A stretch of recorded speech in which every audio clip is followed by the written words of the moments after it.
सबके सामने प्रस्तुत करूंगा दरोगा जी, मुंशी प्रेमचंद द्वारा लिखित कहानी।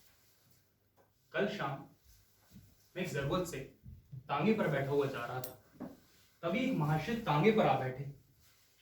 अब तांगे वाला उन्हें बिठाना तो ना चाहता था, पर इनकार भी ना कर सका। पुलिस के आदमी से झगड़ा कौन मोल ले। अब वो किसी थाने के दरोगा मालूम पड़ते थे और किसी केस की पैरवी करने सदर आए थे। मेरी आदत है कि मैं पुलिस वालों से थोड़ा कम ही बोलता हूं। मुझे उनकी सूरत से सख्त नफरत है, और तो और जितने कष्ट उनकी वजह से प्रजा को उठाने पड़ते हैं, इसका अनुभव मैं अपने जीवन में कई बार कर चुका हूं।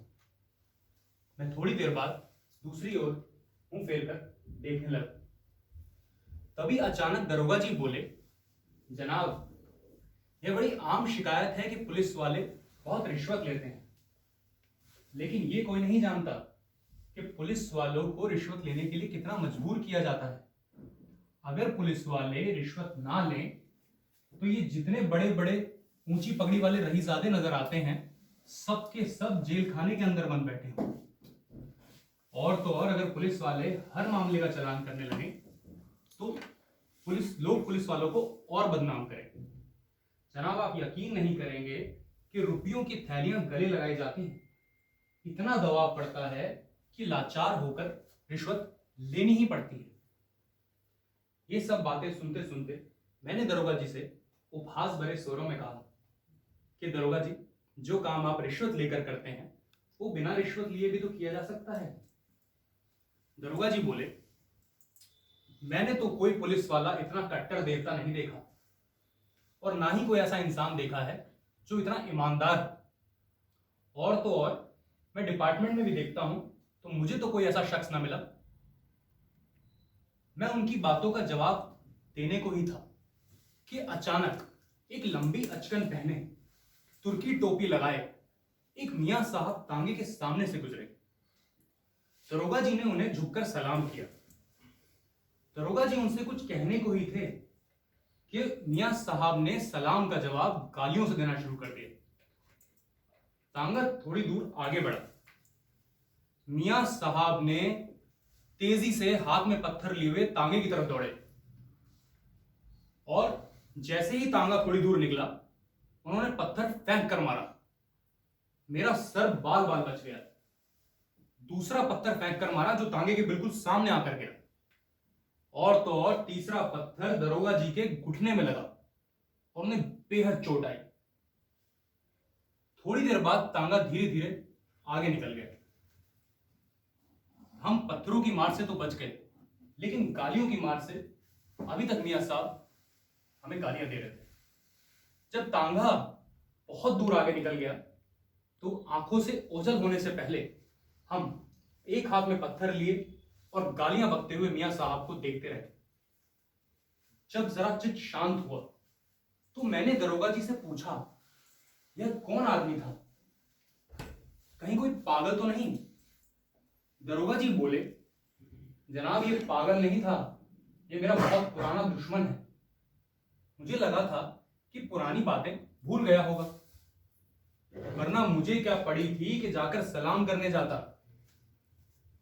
मैंने कहा, जनाब, जरूर आपने इसे किसी मुकदमे में सजा दिलाई होगी। दरोगा जी बोले, ये बहुत लंबी दास्तान है जनाब, अगर इसका बस चले तो ये मुझे जिंदा निकल जाए। अब तो ये दास्तान सुने बिना मुझे भी यकीन ना होगा। दरोगा जी ने पहलू बदलकर कहा, अच्छी बात, तो सुनिए। बहुत समय पहले की बात है, मैं सदर में ही तैनात था। ताजा खून था, बेफिक्री के दिन थे। एक माशूका से आंख लड़ गई, आना जाना शुरू हुआ। आज भी उस हसीना को याद करता हूं तो आंखों से आंसू निकल आते हैं। ऐसी बाजारू औरत में इतनी हया, इतनी वफा और इतनी मोहब्बत मैंने आज तक नहीं देखी। 2 साल इस बाजारू औरत के साथ इतने लुत्फ से गुजरे कि आज भी उसे याद करता हूं तो आंखों से आंसू निकल आते हैं और रोना आता है। किस्से को बढ़ाऊंगा नहीं, वरना अधूरा ही रह जाएगा। 2 साल के बाद मेरे तबादले का हुक्म आ गया। जनाब, इतना दुख पहुंचा कि इसको बयान करने के लिए एक दफ्तर चाहिए। जब ये बात उस हसीना ने सुनी तो उसकी जान सी निकल गई। मेरा तो दिल करा कि मैं इस्तीफा दे दूं, पर वो बोली कि जाओ और जाकर अपना काम करो। जनाब, हम औरतों को अकल से खाली समझने की जो भूल करते हैं वो सबसे गलत है। मेरे ख्याल शेख चिल्ली कैसे होते थे, कलकत्ते भाग चलें या कोई दुकान खोल दें या कुछ और। पर वो बोली कि जाओ और जाकर अपना काम करो। जब मकान का बंदोबस्त हो जाए तो मुझे बुला लेना, मैं दौड़ी चली आऊंगी। पर मैं तब भी दुखी था। जैसे जैसे समय नजदीक आया, मेरे पास 3 दिन थे। ये 2 से 3 दिन हमने मंसूबे बांधने में काटे। जब ट्रेन का वक्त हुआ तो मैं उस हसीना के पास से उठना तो ना चाहता था, पर मजबूरी में मुझे तबादले की ओर निकलना पड़ा। जनाब, मैं 2 से 3 दिन का वादा करके रुखसत हो गया। आप यकीन ना करेंगे, वो 2 से 3 दिन कभी ना है। पहले 10-5 दिन तो अफसरों से मिलने और दफ्तर की देखभाल में गुजर गए। उसके बाद मेरे घर से खत आया कि तुम्हारी शादी तय हो गई, रुखसत लेकर चले आओ। शादी की खुशी में उस वफा की देवी की मुझे फिक्र न रही। जब शादी करके महीने भर बाद घर से लौटा तो बीवी साथ थी। उस माशूका का 1 महीने बाद खत आया। जवाब देना तो चाहता था, पर जवाब दे ना सका। डरता था कि कहीं वो आकर सिर पर सवार ना हो जाए और मैं बीवी को मुंह दिखाने के लायक भी ना रहूं। जैसे जैसे वक्त बीतता गया, करीब 1 साल के बाद मेरा सदर जाना हुआ, तो मुझे उस औरत का ख्याल आया कि उसकी हालत कैसी होगी। जनाब, मैं अपने खत का जवाब ना देने और इतने दिनों तक ना आने की बातें सोचता हुआ उसके दरवाजे की तरफ गया। जैसा मैंने सोचा था, उस औरत की हालत वैसी नहीं थी। दरवाजे की स्थिति बहुत अच्छी थी, मकान पहले से बेहतर था और वो खुश नजर आ रही थी। लेकिन मुझे हैरानी नहीं हुई, क्योंकि जरूरी नहीं है कि एक अकेला मैं ही हूं, और भी लोग हैं संसार में। जरूर कहीं ना कहीं दिल लग गया होगा। मैंने दरवाजा खटखटाया। अंदर से आवाज आई, कौन? मैंने कहा, इतनी जल्दी भूल गई, मैं हूं बशीर। आवाज यकीनन उसी की थी, पर दरवाजा खोलने में इतनी देरी क्यों? मुझे लगा मुझसे नाराज है। मैं दरवाजा खटखटाता हुआ लगा अपनी मुसीबतों का किस्सा सुनाने कि करीब 15 मिनट के बाद उसने दरवाजा खोला और उसने मुझे इशारे से अंदर बुलाया और तुरंत दरवाजा बंद कर लिया। मैंने अपनी माशूका से कहा कि मैं तुमसे माफी मांगना चाहता हूं और तुम्हारी याद में बस जिंदा हूं।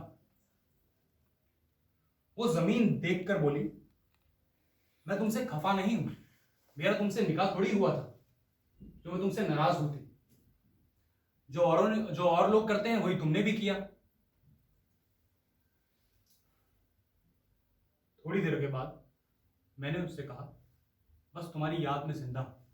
तो वो बोली, मेरी आंखों में देखते हुए तेज निगाहों से बोली, तुमने मेरे खत का जवाब तक ना दिया और कह रहे हो कि जिंदा हो। यहां तक कि बीवी लाए और मुझे बताया तक नहीं। मैंने बड़े ताजुब से कहा कि तुम्हें कैसे पता कि मेरी शादी हो गई है? तो बोली, ये जानकर क्या करोगे? झूठ तो ना कहती। बहुत से बेवफा देखे, पर तुम सा बेवफा मैंने आज तक नहीं देखा। जी तो चाहता था कि तुम्हें दरवाजे पर ही दुत्कार दूं, पर अपने दरवाजे पर किसी को जलील करना सही नहीं। मैं उसकी ये बातें सुनता रहा। थोड़ी देर के बाद मैंने अपना कोट उतारकर खूंटी पर टांग दी और जूते उतारकर पास पड़ी चारपाई पर आकर बैठ गया और बोला, लाली, इतनी बेरहमी से ना पेश आओ। मैं तुमसे माफी मांगना चाहता हूं और अपनी सारी गलतियों को स्वीकार करता हूं। कम से कम अपने नाजुक हाथों से एक पान तो खिला दो। लाली पानदान की तरफ गए और उसने पान बनाना शुरू कर दिया। मैंने उससे पूछा कि तुम्हें मेरी याद क्यों आती होगी? जरूर कोई और यार मिल गया होगा। लाली कुछ बोलती उससे पहले किसी ने किवाड़ खटखटाया। मैंने घबराकर पूछा कि ये कौन शैतान आ पहुंचा? तो वो बोली, ये मेरे शौहर हैं। जब तुमसे निराश हो गई तो मैंने इनसे निकाह कर लिया। मैंने कहा, तो मुझे बताया क्यों नहीं? मैं उल्टे पांव लौट ना जाता?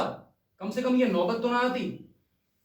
तो बोली, मुझे क्या पता था, रोज तो देर रात आते हैं, आज सरे शाम ही आ गए।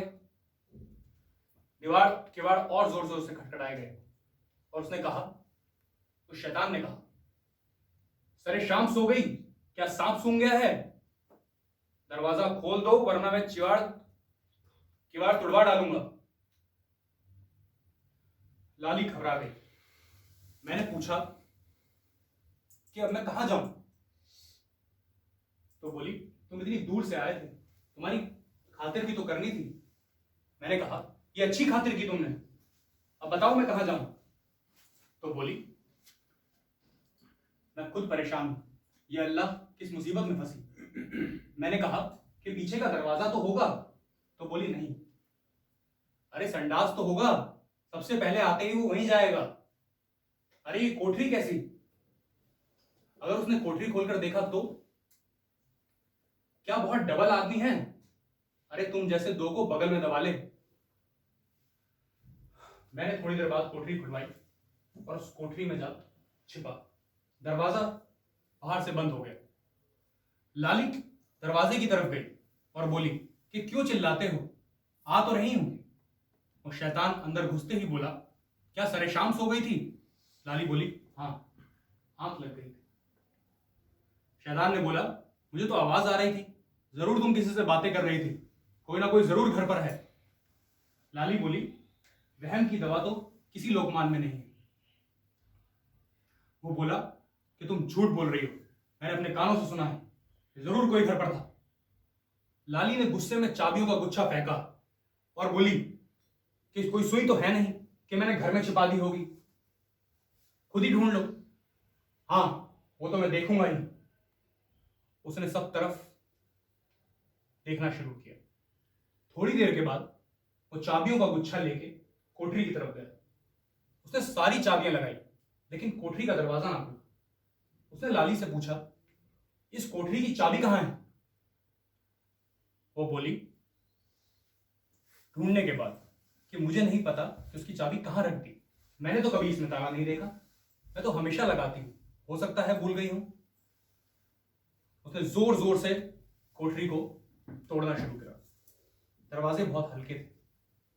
कोठरी का दरवाजा निकलकर बाहर आ गया। आप अंदाजा लगा सकते हैं कि मेरी उस वक्त क्या हालत हुई होगी। डूबता क्या ना करता। मैं घबरा रहा था कि अचानक दराज की रोशनी से मुझे एक मचान नजर आई। मैं चाहता था कि उचक कर उस पर चढ़ जाऊं, लेकिन जैसे ही मैं उस मचान पर चढ़ने को गया मेरी चीख निकल गई। मैंने देखा कि एक लंबी अचकन पहने, तुर्की टोपी लगाए, हाथ में घड़ी बांध एक नवाब साहब उकड़ू बने बैठे हैं। तभी मैंने सोचा कि माशुका को मेरे लिए दरवाजा खोलने में 15 मिनट की देरी क्यों हो गई।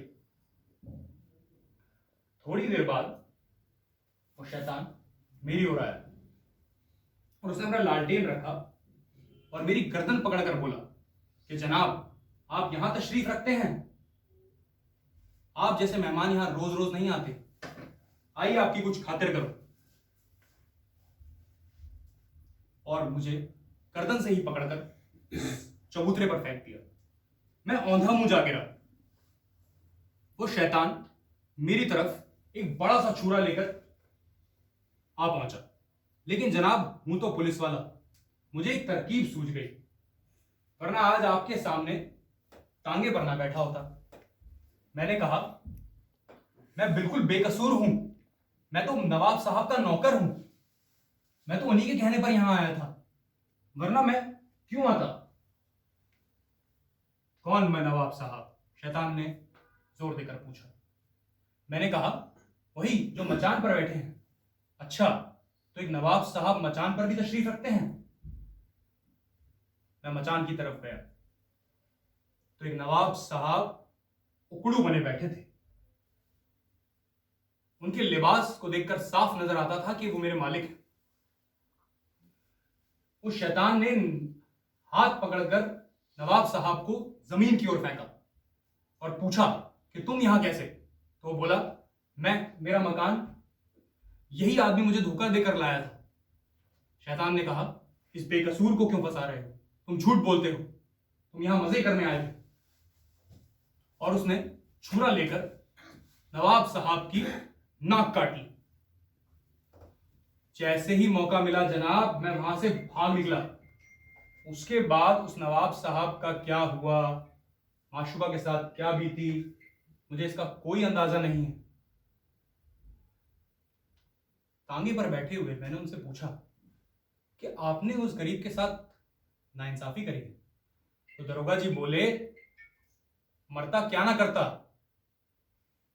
अगर मैं लड़ने जाता तो इज्जत भी जाती और नौकरी भी। उस वक्त सिर्फ अपनी अपनी सूझ रही थी। जनाब, आपको मैं बता दूं, वो नवाब साहब जो पत्थर मार रहे थे, वो वही नवाब साहब हैं। और तो और, उन्होंने, अगर आपने ध्यान से देखा हो तो उनकी नाक कुछ चिपटी हुई थी। हाँ, ध्यान तो आया। और अब हमें होशियार रहना होगा। थोड़ी देर बाद तांगा आगे बढ़ा और एक चौक आ गया।